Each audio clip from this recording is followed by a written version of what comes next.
Hello, everyone.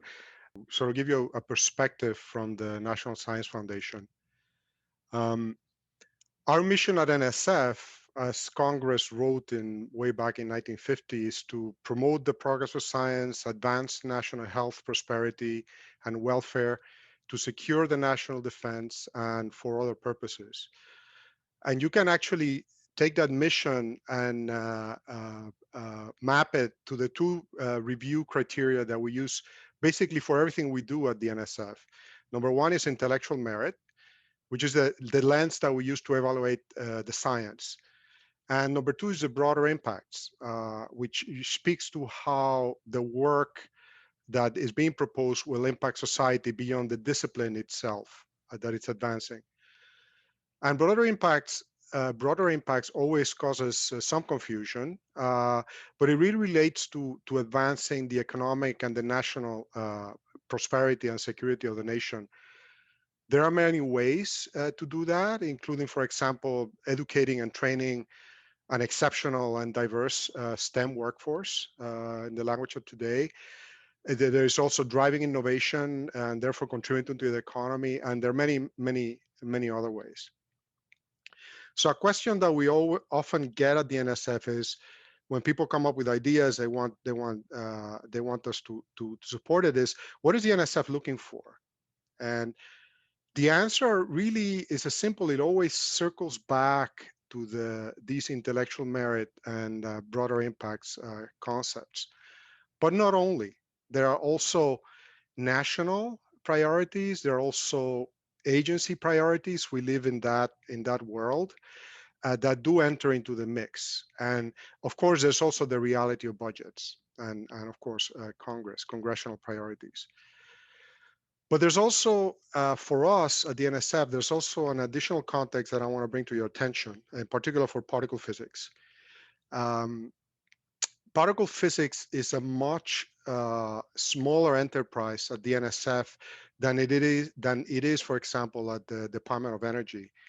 Um, we mostly fund universities. At NSF, for example, including in the physics division, we found a broad ecosystem of research facilities, such as LIGO within physics, and many others across NSF, like many ground-based telescopes, the facilities in Antarctica, uh, oceanographic research vessels, and many more.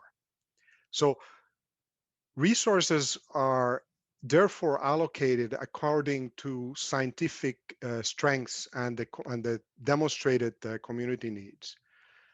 So for us to be successful, we really have to focus on things that really target the capabilities of a relatively small community that will capabilities that will have an outsized and visible impact and that will leverage, in some cases, partnerships when possible and when it makes sense. So I think when thinking about the ILC and the future and the NSF future in it, I think it's useful to look at the LHC as an example, because we just made an investment of over $150 million to the high luminosity upgrades to the experiments, to the detectors.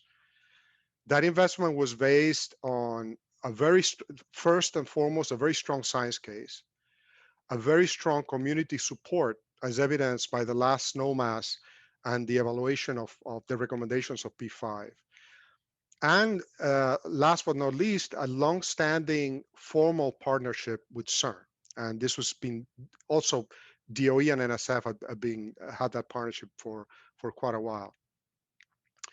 Uh, in addition, the NSF LHC community focused their efforts in areas where they could be most effective, which is, uh, by that I mean in specific detector subsystems in which they had a lot of expertise and experience. And we managed the LHC as a US joint effort with the DOE. We have been doing it this way since 1997. And of course, because it is an international effort, along the way, we've had the guidance and help of our friends at the the State Department, which has been essential. So I think the LHC is a useful sort of existence proof of a workable model for the National Science Foundation. But I am also sure there are other models that could also work, and we're open to discuss those. But I would say even for the ILC, as you know, we've had some precedent at the NSF. We funded actually quite a bit of R&D activities at universities, either directly or indirectly, about a decade ago. And some of this, I should say, were also done jointly with the Department of Energy. I think when the time is right, we will be ready to follow the community and re-engage in ILC detector and physics R&D. So I just like to leave you with just a few thoughts, and I think which sort of frame it for me. Um, I think a successful U.S. involvement in an ILC starts with very strong community support and engagement, and especially of those that will be leading the field 10 to 15 years from now.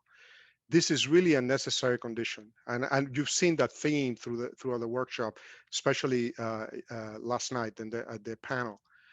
And I think this is really worth repeating. I think it's essential to have the junior members of the community really engaged, because it's really, we're talking about your future here. Any NSF participation in an eventual ILC will likely include partnerships. We'll really have to demonstrate societal relevance. We go back to the broader impacts part, and we'll have to sort of be inclusive of the community.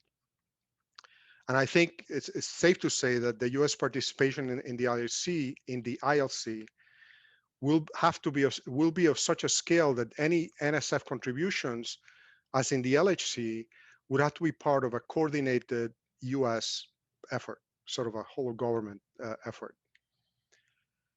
Finally, I think it would be interesting to sort of think ahead, do a little forecasting of what society will be looking like when the ILC comes online. And we need to ask ourselves, are we as a particle physics community headed in the right direction in terms of its diversity, its inclusion of different segments of society? And that I really mean in the broadest sense of these terms. What more can we do? I think this is the right time to start on the right foot. And this is really a good opportunity for that. So I'll just conclude by saying that we at the NSF are watching with great interest the developments of the ILC, and stand ready to respond when appropriate to the community and what direction they'll be setting. So thanks.